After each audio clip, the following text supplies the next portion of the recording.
yegsi na fay say facture moo ci gën a gaaw jëfandikoo lii dégg jàmm yónnee ak jot xaalis bu gaaw te wóor Kpay la waaw waaw Kpay de yegsi na askan bi kontaan na Sénégal am na ndam ndax doomu réew mi la Kpay daal mi moo wóor li ku ko yore dégg jàmm waaw waaw def ko sa téléphone ni man waaw waaw Kpay suñu gan gi yegsi na Kpay ma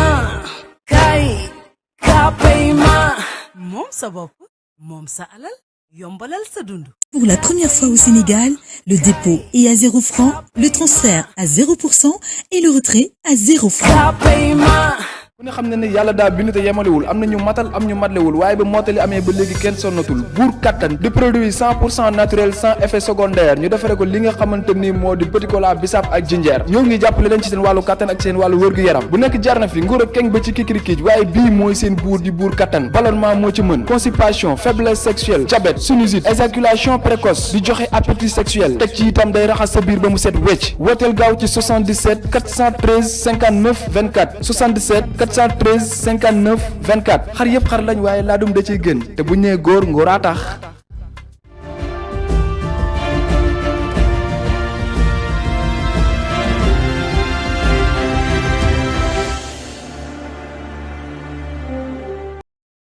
mbégte contentement la ñu am say su ne di leen dalal jàmm ci Actu 24 ni ngeen tàmm di ko amee ma di ci ànd ak saa su ne ak Aliou Top ma di la dalal jàmm Aliou na def. maa ngi lay ziare soxna Khadija tey moom xam naa ni da nga jël contre couleur bi ma def. dem si ñuul bi. maa ngi lay nuyu du nuyu également képp ku nga xamante ni jamono ji tembe yaa ngi ñuy bàyyi xel. fii la ci sunugal24.net comme ni nga ko waxee ñu dal ak ñëpp ak jàmm ci Actu 24. mu ngoog ñu fas yéene waxtaanee tey ñaari poñ bi ci njëkk di absence bi ci njëkk di cumul de mandat bi nga xam ne jur na coow foofee ca Pastef askan wi yëpp di ko cooy ba si yëpp mu ñeel kii di Birame Souleye Diop ñaareel bi di absence su Sadio Mané Aliou dañu koy doore rek ak cumul de mandat bi nga xam ne ñu ngi ciy tudd kii di Birame Souleye Diop sortie bi nga xam ne def na ko mu métti askan wi yëpp ban jàngat nga ci am. alors avant boobu ñu wax d'abord internet yi nga xamante ni ñoom ñoo ñuy seetaan joyanti bu nga xamante ni indi nañ ko ci émission bi la mooy que ni émission bi ñun ak ñoom la ñoom tamit dañ ci mën a participer xam naa ci kanam di nga leen jox numéro bi nga xamante ni si la ñu mën a bokkee. effectivement alors comme ni nga ko waxee dinañu indi ñu nit suñuy jàngat suñu gis-gis ci li nga xamante ni moom mooy ñaari ponk yi nga xamante ni moom la ñuy fas yéene waxtaane ñoom it ñu am ci seen xalaat ñu nit ñu am nu nga xamante ni noonu lañ koy gisee mais di def suñuy analyse également ci wàllu woowe alors bi ci njëkk comme ni nga ko waxee mooy la sortie de Birame Souleye Diop alors une sortie bu nga xamante ni ñu bëri ci waa Pastef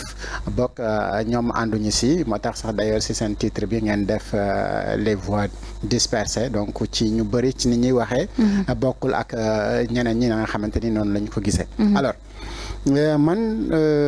en tant que analyste wala bokk en tant que nit bu nga xamante ni day gëstu ci ay xibaar ak yu mel noonu du ma surprendre parce que xam nga bu fekkee ni dafa am benn principe bu nga xamante ni nit ñi dañuy wax ne dañ koy xeex alors bu fekkee dañ koy xeex da ngay teg li nga xamante ni moom mooy tax duñu si wax ay waxam bu fekkee da ngeen wax ne du ngeen def bëggu leen ay cumul de mandat te yéen a ngi investir ci ku nga xamante ni bu gañee day cumuler mandat yi foofu la mbir yi commencé mooy que ni képp ku nga xamante ni am nga actuellement ni ndombal tànk ñun duñu la investir ci beneen liste ndax am na ñeneen ñu nga xamante ni dañu am yeneen compétence yu nga xamante ni mën nañu def liggéey boobu donc ñooñu la ñuy investir bu boobaa duñu wax waxu cumul de mandat alors xam nga fi mu toll nii dañu am problème ak la loi ak les hommes politiques ak la voix des hommes politiques mooy que ni gis nga kaddu politiciens yi tey amul dara lu nga xamante ni mën nga ci jàpp ne lii kaddu gu dëgër la ndax seeni kaddu moom da nga koy jàppee rek comme ni ko ñu ëpp ci sénégalais yi di waxee ay waxu politiciens la mooy que ni suñuy wër wala ñuy wut dinañu xool lan moo gën a nekk jafe-jafe wu askan wi li nga xam ne moo gën a métti askan wi ñoom ñu wax ne loolu day bokk ci seen combat de principe yi nga xamante ni moom dañ koy porter mais en réalité suñu demee ba nga xamante ni am nañu li ñu bëgg da ngay gis ne dañu am benn changement bu doy waar mais nag wolof dafay wax ne gis nga cin bu naree neex su baaxee rek dafay xeeñ parce que bu fekkee ni yow da ngay wër amagoo nga am lu nga xamante ni da nga ko diggee ba pare mënoo ko respecter mënoo wàccoo ak moom ba pare di dig nit ñi leneen bu boobaa nag xel day commencer di tey. da nga jàpp ne ñoom bu ñu toogee ci nguur gi lancé bi ñu jël ci li ñuy continuer. alors exemple bi nga xamante ni moom la Birame Souleye wane mooy que ni ñoom amuñu pratiquement différence bu bëri ak ñi nga xamante ni ñoom ñoo fi nekk ci nguur gi boo xoolee ñi fi nekk actuellement ci nguur gi jamono ji nga xamante ni ñu ngi wër nguur gi amul lu ñu waxul ci ni ñu nekkoon ci au pouvoir kenn ñoom ñoo yàq réew mi économie dëkk bi dund bi dafa cher condition de vie ndaw yi amuñu xëy et cetera gis nga ñoom bi ñu yegsee si nguur gi également dañu jàpp ne sax ñoom li ñuy def moo gën a yées ñi nga xamante ni ñoom lañ fi doon xeex alors bu fekkee ni tey théoriquement da nga ñëw c'est vrai que benn loi waxu ko mais yéen au sein de votre parti da ngeen waxtaan que ni yéen lépp lu nga xamante ni mooy cumul de mandat da ngeen koy xeex donc kenn doo am ñaari ndombal tànk yu tegloo ci benn nit bi te am ñeneen ñoo xamante ni am nañ yeneen compétence war a mën a am beneen occupation si yooyu parce que ndombal tànk la yoo xamante ni benn bu si nekk rek dafa laaj temps bu bëri ndax servir sa askan servir sa gox mooy que ni chaque jour tu dois être auprès de la population mën a xam lan mooy seen jafe-jafe di ci nekk suba ba ngoon di am looy def di lijjanti ngir indil leen loolu nag mën na ko boole ak nekk président groupe parlementaire war a nekk député à l'Assemblée nationale ba pare bëgg na da ngay nekk si coonoy sénégalais yépp nekk un député du peuple parce que dès l'instant que tu es élu tu deviens le député du peuple tu n'es plus député de ta localité rek ndonte sax sa localité si ngay gën a am yenn information yi nga xamante ni plaidoirie yooyu noonu di nga ko mën a apporter à l'Assemblée nationale mais séance plénière ñu ngi ni actuellement ci marathon budgétaire nga war a budget bu ne ñëw nga war a toog càmbar ko bëgg xam benn bu si nekk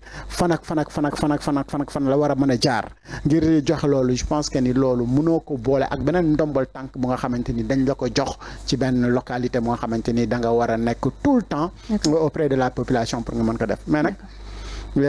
li ñuy wax mooy que ni man dama jàpp ne Ousmane Sonko moom moo waroon joxe exemple bi te joxewul exemple bi. ci naka bi ñu ko élire mu nekk maire de Ziguinchor il lui restait au moins 6 mois ci mandat député am bu fekkoon na boobu bokkoon na wala wan exemple ñi nga xamante ni ñoom la bokkal dafa waroon xaatim démission jébbal ko assemblée nationale ne man kat comme dama bokk si ñi nga xamante ni dañuy xeex cumul de mandat te je viens d'être élu maire de Ziguinchor je démissionne à mon poste de député à l'Assemblée nationale puisqu'il ne lui restait que 6 mois mais il l'a pas fait dafa téye ci poste boobu noonu ba mandat bi jeex alors bu fekkee ni kooku noonu joxewul exemple boobu noonu am keneen koo xamante ni mooy le numéro 2 sama je parlais du numéro 1 alors le numéro 2 du parti tamit ñëw ak ni muy waxee ni ci poste boobu wane que ni moom dañ koy may si cooba rek boppam mu xool lan moo koy arranger si loolu noonu mu def ko. D'accord foofu laa bëggoon ñëw léegi nga baal ma Aliou parce qu'il y a une certaine contradiction boo xam ne noté nañu ko ci communication Birame Souleye Diop parce que mu ngi nii ñu koy tudd ci affaire cumul de mandat te nee na bés bu Ousmane Sonko nekkee président ñu teg loi boobu war koo voté moom da ciy ànd ndax lu ñaari wax yoo xamante ne dafa dëppoo. oui dafay xaw a woro c'est-à-dire bu fekkee ni da ngeen def waxtaanu biir alors waxtaan bi li ci gën a fës te patriotes yu bëri gën ko réclamer mooy que ni ñun bugguñu cumul de mandat ba am si ñoom sax yenn leaders yu nga xamante ni jël nañ ko comme exemple wala prétexte que ni ñoom du ñu nekk candidat parce que bugguñu def cumul de mandat alors bu fekkee ni loolu dañ ko wax ne da ngeen di xeex cumul de mandat loolu jarul ngeen di xaar ba mu nekk ab loi mais gis nga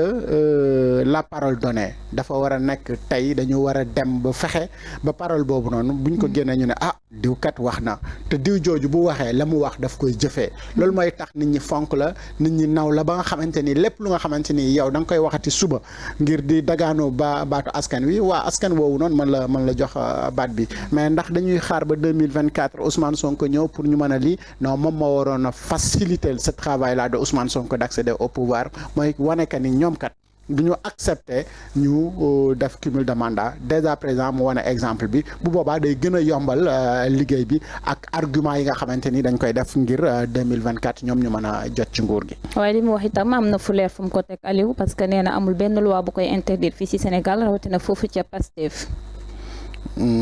waaw c'est vrai amul lenn lu nga xamante ni dina ko interdire mu continuer am ñaari ndombal tànk parce que loolu nekk loi mais li ñu wax mooy du loi bu nga xamante ni dañu ko voté wala dafa exister au Sénégal parce que loi yi nga xamante ni dafa exister au Sénégal di très cumul de mandat mooy cumul de mandat incompatible yi nga xamante ni mën na am mooy par exemple nga nekk maire nekk présidente conseil départemental comme exemple bi nga xamante ni amoon na fi ak comment dirais-je ak Aïda Mbodj alors quand elle était députée nekk maire de Ziguinchor astafurlah nekk maire de Bambey en même temps nekk présidente conseil économique présidente conseil départemental mais dañu foqati benn bi ci moom ne ko fii loi bi daf koy tere donc loolu moom c'était une loi te loi bi buy ñëw di ko foqati day jël bi nga xamante ni moom la fa jàpp ne boobu la ëpp cër mu dindi ko bàyyee ko ak yeneen yi donc tout simplement mais fii dans ce cas espèce ñaari poste yi nga xamante ni moom lay occupé amul benn loi bu nga xamante ni day tere nit nekk député nekk maire donc y a pas une loi bu nga xamante ni da lay interdire nga am ñaari mandat électif bu fekkee ni compatible na bien sûr et que ñu bëri dañu jàpp ne compatible na mais man personnellement dama jàpp ne compatible la parce que dama jàpp ne nekk maire nekk au conseil des collectivités territoriales moom moo gën a compatible que nga nekk maire nekk député parce que député à l'Assemblée nationale beneen affaire la bu gën a yaatu bu nga xamante ni romb na rek collectivité territoriale yi mais dafa laal lépp lu nga xamante ni moom day nekk ci Sénégal te dafa laaj liggéey bu bëree bëri bu nga xamante ni boobu dañ koy lii mais au conseil des collectivités territoriales c'est orienté carrément pour le fonctionnement des collectivités territoriales donc booy gérer wala ngay administrer benn collectivité territoriale nga nekk ci au conseil boobu dina la permettre nga mën a joxe ay suggestions dina la mën a permettre nga mën a xam yan orientation la ñuy def jëmale ko ci sa gox boobu bu fekkee ni nag pour nekk député la beneen mbir la ma jàpp ne donc comme amul loi bu nga xamante ni moom moo koy tere logiquement mën na jàpp ci poste boobu noonu mais bu ñu delluwaatee ci li nga xamante ni moom la ñu wax sànq mooy que ni le politicien il doit respecter sa parole surtout actuellement nouvelle génération yi nga xamante ni ñoom ñooy ñëw ci politique parce que gis ngeen politique ni nga xamante ni noonu la nekk di évoluer donc man jàpp naa ne c'est une erreur wala boog c'est même benn bourde de sa part de dire que ni voilà dem na ba ŋàññi sax ñi nga xamante ni ñoom ñoo nekk ci réseaux sociaux yi il faut pas oublier que ñi nekk ci réseaux sociaux yi quand même nekkul benn répondeur automatique donc chaque compte derrière chaque compte il y a une personne qui est derrière ce compte-là. Mais bien sûr, et que ces gens-là, probablement, ont voté pour que yow nga nekk maire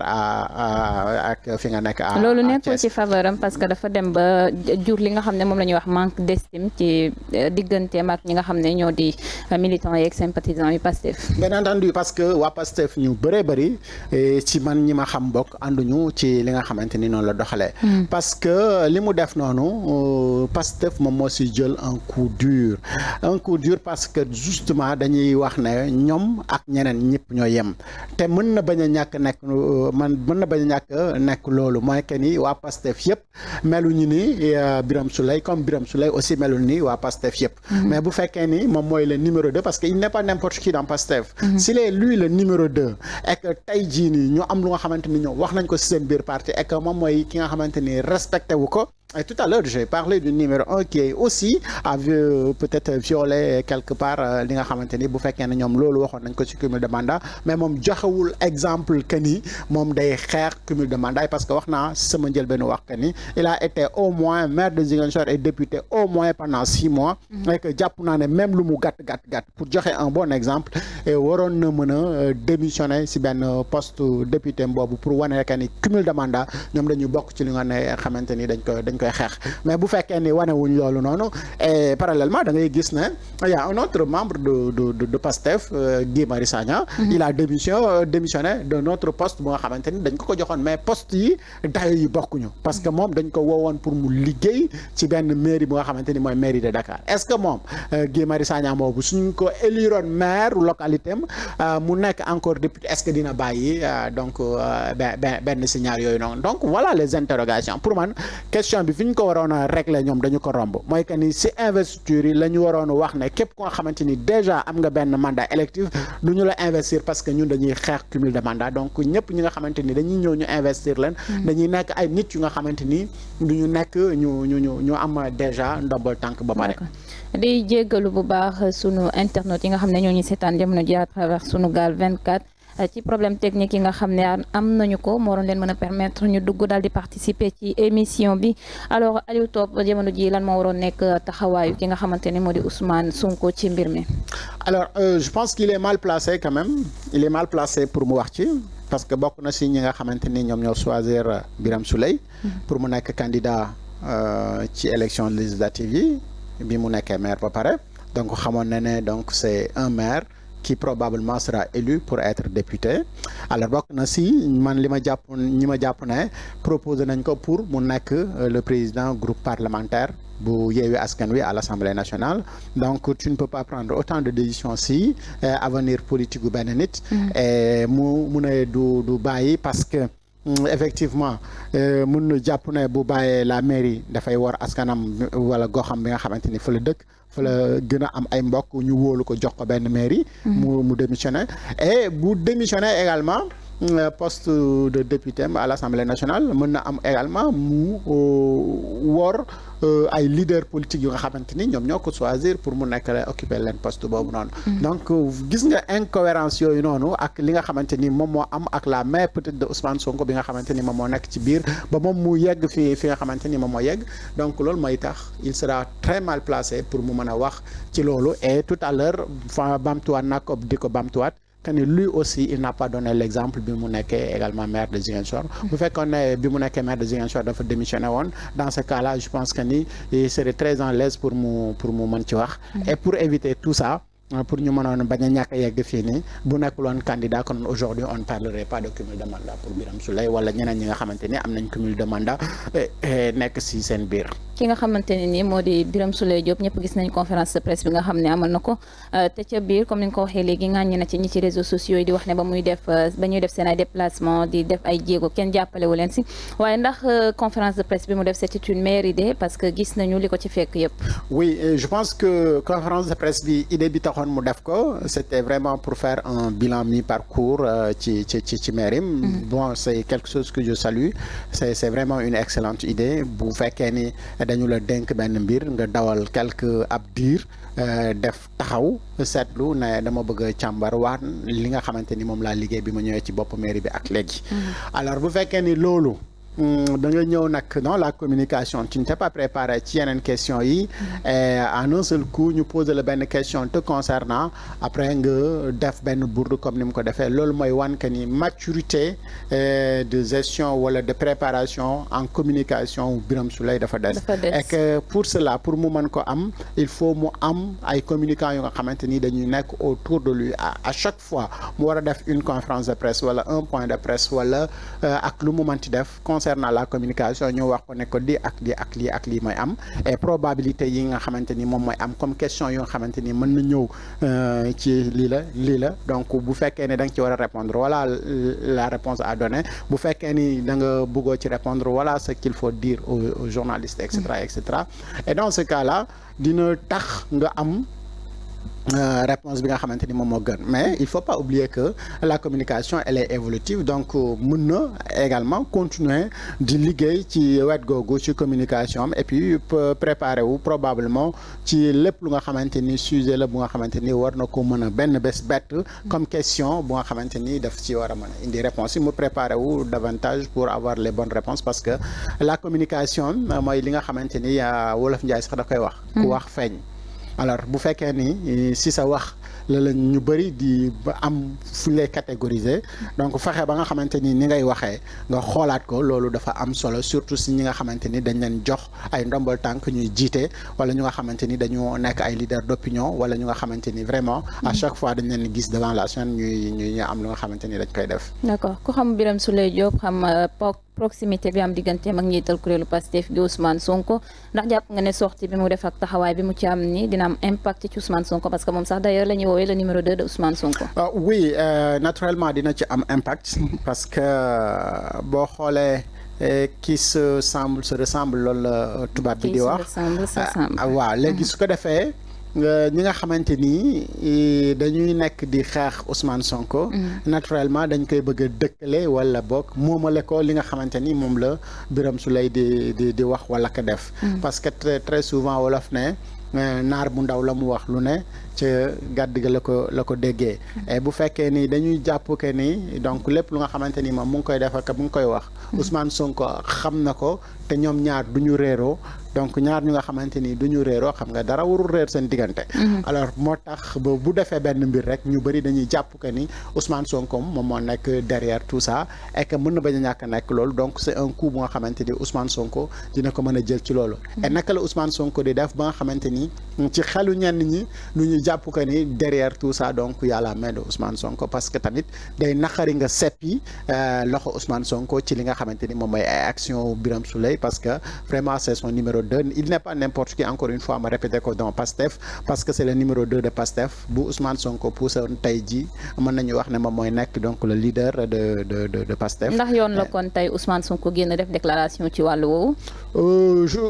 j'ai dit tout à l'heure que il sera trop mal placé pour mu def déclaration parce que y aura énormément de questions yu nga xamante ni après mën na ko ci fekk mooy bi ñu koy désigner pour mu nekk président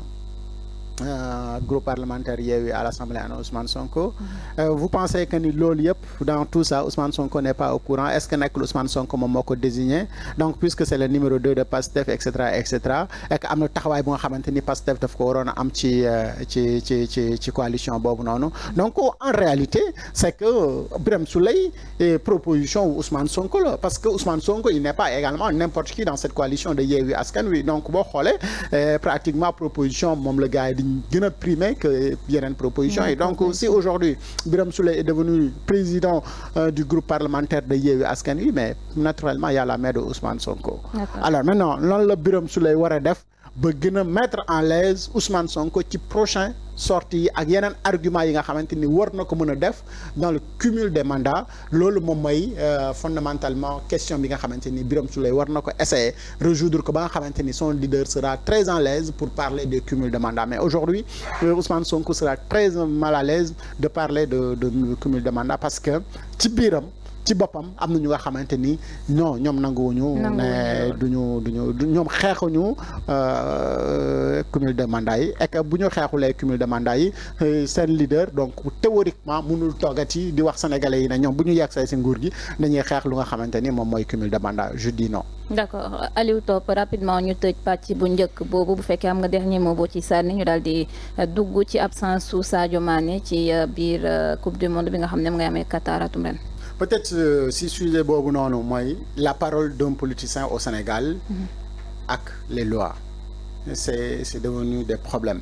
mooy que ni aujourd'hui la parole d'un politicien ne valent absolument rien dans ce pays-là alors gis nañu parce que ça m'a fait réfléchir si benn président bu nga xamante ni wax na sama mandat juróomi 7 ans bii nii dama koy wàññi def ko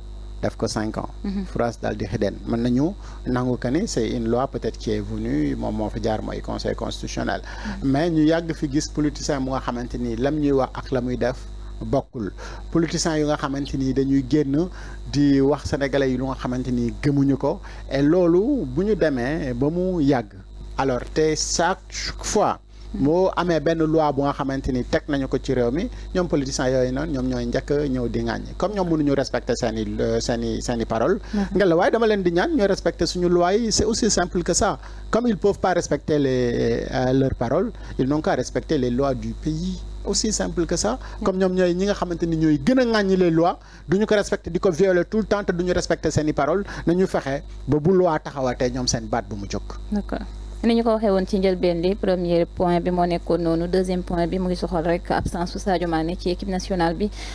ki nga xamante ne ni moo di Aliou Cissé def na sortie di wax ni du ko remplacer génn nañu itam saafonteeg askan wi waaye ñoom ci seen wàllu bopp gis nañu ne Sadio Mané il est irremplaçable bëri na ci ñoo xamante ne également nee nañu équipe bi fi nekk ñi nga xam ne ñoo fi des waruñu wékk seen yaakaar yëpp ci Sadio Mané parce que ñoom itam am nañ ay talent yu nga xamante ne ni mën nañu sax romb Sadio Mané ban jàngat nga am ci loolu Aliou. Alors évidemment parce que une équipe c'est une équipe du individualité bi la ñuy compter mais victoire finale bi c'est l'équipe qui produit. Alors bu fekkee ne dañu convoqué plus de 20 et quelques joueurs 26 joueurs donc benn joueur rek bu absenté naam jàpp naa ne wuru la mën a affecté li nga xamante ni moom mooy toute l'équipe. Par contre équipe boo gis dafay am un leader naturel. Donc le leader naturel c'est Sadio Mané dans cette équipe là moom moo ci également ëppale lu nga xamante ni sélectionné nañ ko dans l'équipe nationale donc. Présence am dafa am rôle bu déterminant bu nga xamante ni daf ko ci jouer mais absence am wurul mën a tax ñu yegg fi nga xamante ni fa la ñu mën a jëm mën nañu wax nag ci statistiques yi performance yi nga xamante ni war nañu ko mënoon a séntu si participation Sadio Mané war na mën a weesu ci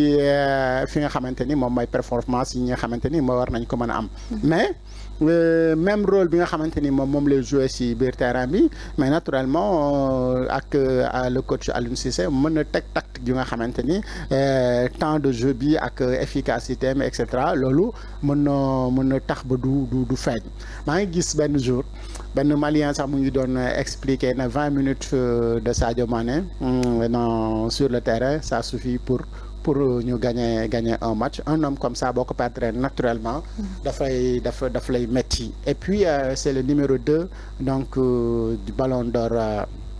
français mooy raaya bi nga xamante ni pratiquement bu ñuy wax football ci àdduna bi moom mooy ëpp donc tey mën nañu wax ne Sadio Mané mooy ñaareelu nit bi gën a xarañ ci football ci àdduna bi alors ñaareelu nit bi nga xamante ni moom moo gën a xarañ ci football ci àdduna bi bu fekkee ni dañu ñëw ba ci coupe du monde bi équipe am ñàkk ko mais c'est un coup bu nga xamante ni c'est assez fatal maintenant il n'est pas le seul on a le meilleur gardien on a les meilleurs défenseurs on a les meilleurs milieux de terrain on a les meilleurs et cetera donc je pense que ni équipe boobu noonu bu ñu sudewoo bloqué def benn bloc bu déterminant ils peuvent arriver vraiment au sommet même de leur art et je pense que ni ñun fi ñu leen di xaar mooy final bi ñu gàddu coupe bi ñu indi ko parce que c'est 26 jeunes yu nga xamante ni kenn ku si nekk mën na def liggéey bi na mu waree donc à la place de Sadio Mané mën nañu am beneen tactique bu nga xamante ni Aliou Cissé mën na ko jouer ak ses joueurs ba nga xamante ni dinañu mën a am donc victoire bi parce que Sadio à lui seul mënul gagner une équipe mais am na lu nga xamante ni war na ko mën a apporter et je pense que ni ñeneen ñi nga xamante ni ñoom ñoo fa nekk également mën nañu apporter la mu doon def parce que football aussi ça dépend si forme yi nga xamante ni moom le joueur yi di ñëw tey mën nga nekk sax un élément clé dans l'équipe nga ñëw nekkoo en forme nga nekk en baisse de forme et là mën nga impacter ci groupe bi et à la place bu fa keneen nekkoon mën na def lu ëpp li nga xamante ni moom lañ doon xaar ci moom et fi mu toll nii ñun Sénégalais yépp ñu ngi koy ñaanal suñu borom may ko tawfeex mu wér ba nga xamante ni dina mën a reprendre ay activités am du football. Mais c'est un coup dur mais je pense que il n'est pas impossible pour le Sénégal. quand même de gagner ces matchs. mais taxawaay bi nga xamante ne ni am nañ ko ci le fait que ñu bañ a remplacer Sadio Mané ak keneen ak itam supporters yi ni ñuy waxee bu Sadio Mané joué wul du ma seetaan ndax du vexé yeneen joueurs yi nga xam ne ñu ngi ci biir yor ay talent caché te kenn découvrir ko. Oui maintenant c'est à eux de montrer aux Sénégalais que même sans Sadio Mané nous on peut faire le job. Si on peut être pessimiste du moins mën nañu si on peut être optimiste mën nañu wax ne porte la boo xamante ne ni dina permettre yeneen joueurs yi ci biir te kenn découvrir bien sûr de montrer leur talent. Montrer que ni sans Sadio Mané il y a d'autres talents yu nga xamante ni c'est Sadio Mané qui cache ce talent là xam nga bu fekkee ne da nga am un joueur très brillant dans une équipe parfois di nga am yeneen joueurs yu brillant te kenn du leen mën a gis ndax Sadio Mané day suul daanaka pratiquement ay gestes wala ay faits wala ay li même reporter yi nga xamante ni dañuy reporter match yi sax pratiquement Sadio Mané la ñuy gën a def focus bi mais cette fois-ci et au moins di nga xam ne on va chercher ki nga xamante ni moom mooy briller et que li wér wóor mooy bu mondial bi commencé di daw 1 2 3 si ngay commencé gis nag talent wu yeneen joueurs yi nga xamante ni ñu ngi ci équipe nationale bi et je pense que ni amoon nañu absence su Krépin Diatta ci coupe d'Afrique bi ak Sabaly et dafa nekk ñaari joueurs yi nga xamante ni bu ñu leen amee ci équipe bi mais ñu def seen retour mais c'est extraordinaire donc Sabaly ak Krépin Diatta mais dama jàpp ne combinaison la bu nga xamante ni ça peut faire feu et flamme ci lii bi ci coupe du monde bi man je suis très optimiste que ni ma am Ismaïla Sarr ci benn laaf bi am Krépin Diatta ci beneen laaf bi Bamba di ñëw di ak vitesse am boobu puissance am boobu saa su gars yi rëddee mën na ko yeddi ci biir kër gi et à chaque fois que ñoom ñu def loolu je pense que ni mën nañu am vraiment ay match yu nga xamante ni c'est-à-dire monde bi sax affaire bi dina leen jaaxal ba nga xamante ni vraiment Sénégal dina yegg fu mu musul yegg ci coupe du monde et man bon li ma jàpp ba gëm ko mooy que ni si coupe du monde bi ni Sénégal mën na ci dem fu nga xamante ni kenn musu ko fa woon xaar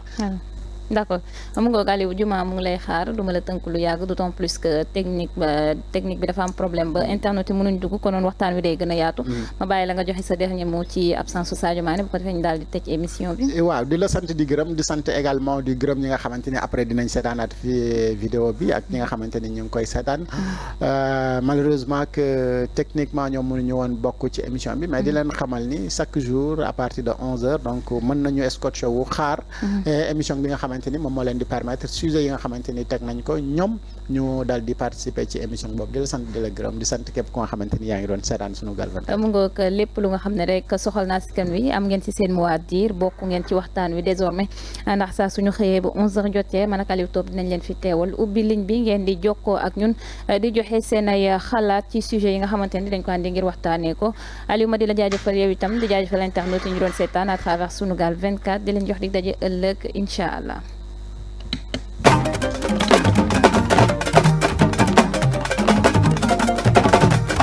Sénégal ka fay kan ngi yegsi na fay say facture moo ci gën a gaaw jëfandikoo lii dégg jàmm yónnee ak jot xaalis bu gaaw te wóor Kpay la waaw waaw Kpay de yegsi na askan bi kontaan na Sénégal am na ndam ndax doomu réew mi la Kpay daal mi moo wóor li ku ko yore dégg jàmm waaw waaw def ko sa téléphone ni man waaw waaw Kpay suñu gan gi yegsi na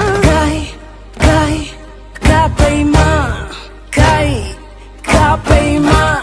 moom sa bopp moom sa alal yombalal sa dund. Pour la première fois au Sénégal, le dépôt est à 0 francs, le transfert à 0% et le retrait à 0 francs. ku ne xam ne ne yàlla daa bind te yemalewul am na ñu matal am ñu matlewul waaye ba mottali amee ba léegi kenn sonnatul buur kattan di produit 100% naturel sans effet secondaire ñu defare ko li nga xamante ni moo di petit cola bisaab ak jinjeer ñoo ngi jàppale leen ci seen wàllu kattan ak seen wàllu wërgu-yaram bu nekk jar na fi nguur ak keng ba ci kikirikiij waaye bii mooy seen buur di buur kattan ballonnement moo ci mën constipation faiblesse sexuelle diabète sinusite éjaculation précoce di joxe appétit sexuel teg ci itam day raxas sa biir ba mu set wecc wooteel gaaw ci 77 413 59 24 77 413 59 24 xar yëpp xar lañ waaye laadum da ciy gën te bu ñu nee góor ngóoraa tax